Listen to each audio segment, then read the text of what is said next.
பாலிவுட்டுக்கு அடுத்ததா தமிழ் சினிமால இந்த நெப்போட்டிசம் தலைவிரிச்சு ஆடுது. அத கூட அக்செப்ட் பண்ணிக்கலாம். ஆனா இந்த நெப்போ கிட்டுங்க பண்ற அட்டகாசம் இருக்குதே, அத தான் பொறுத்துக்கவே முடியல. கொஞ்ச நாளைக்கு முன்னாடி நடிகர் விஜய் சேதுபதியோட மகன் சூர்யா சேதுபதி அவர்கள், "எங்க அப்பா வேற, நான் வேற. எங்க அப்பாவாலலாம் நான் சினிமாவுக்குள்ள வரல. என்னோட திறமையால தான் வந்தேன்னு" சொன்னாரு. அது அன்னைக்கு மிகப்பெரிய கான்ட்ரோவர்சியா மாறுச்சு. அதே மாதிரி நடிகர் சங்கர் அவர்கள் இப்போ ரீசெண்டா ஒரு பேட்டி கொடுத்திருக்காரு. அதுல அவர் என்ன சொல்றாருன்னா, "என்னோட மகள் அதிதி சங்கரும் தன்னுடைய திறமையால தான் சினிமாவுக்குள்ள வந்திருக்காங்க. இங்க வாய்ப்புன்றது ஒரு சின்ன பொறி தான். திறமை தான் நம்மளை கடைசி வரைக்கும் நிலைநாட்டும்" அப்படின்னு சொல்லியிருக்காரு. ஆனா அந்த சின்ன ஃபிளாஷ் இல்லாம தான் இங்க எத்தனையோ பேரு வாய்ப்பு தேடி கோலிவுட்டை சுத்தி சுத்தி வந்திருக்காங்க.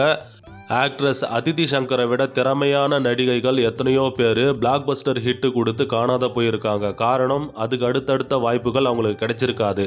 ஆனால் அதிதி சங்கர் அவர்களுக்கு தொடர்ச்சியாக 3 படம் ஃபெயிலியர் ஆனால் கூட 4வது படம் கமிட் ஆகிறதுக்கான வாய்ப்புகள் அதிகமாக இருக்குது. காரணம், அவர் இன்னாரோட மகன் மகள் என்ற ஒரே விஷயம்தான்.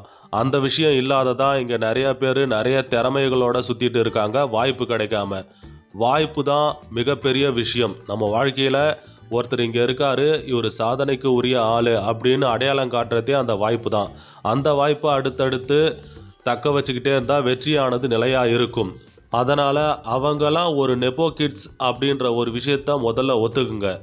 நடிகர் பிருத்திவிராஜ் அவர்கள் கோட் என்ற படம் நடித்தார். எல்லாருக்கும் தெரியும், ஆடு ஜீவிதம். அந்த படம் மிகப்பெரிய ஒரு வெற்றி படமாக அமைஞ்சது. அதில் அவர் கடுமையாக உழைச்சிருப்பார். ஆஸ்கர் வரைக்கும் போயிருச்சு அந்த படம். அவரே என்ன சொல்லியிருக்காருன்னா, "நான் எங்கள் அப்பாவால் தான் நான்.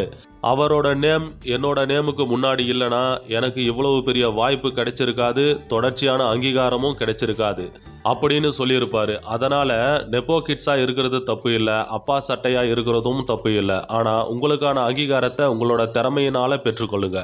அதாவது ஒரு நேஷ்னல் அவார்டு, இல்லை ஆஸ்கர் அவார்டு, இல்லை சொந்தமாக ஒரு டைரக்ஷன், இப்படி உங்களோட தனித்திறமையை காட்டுற அளவுக்கு பவர்ஃபுல்லாக ஏதாச்சும் ஒரு விஷயம் பண்ணுங்கள்.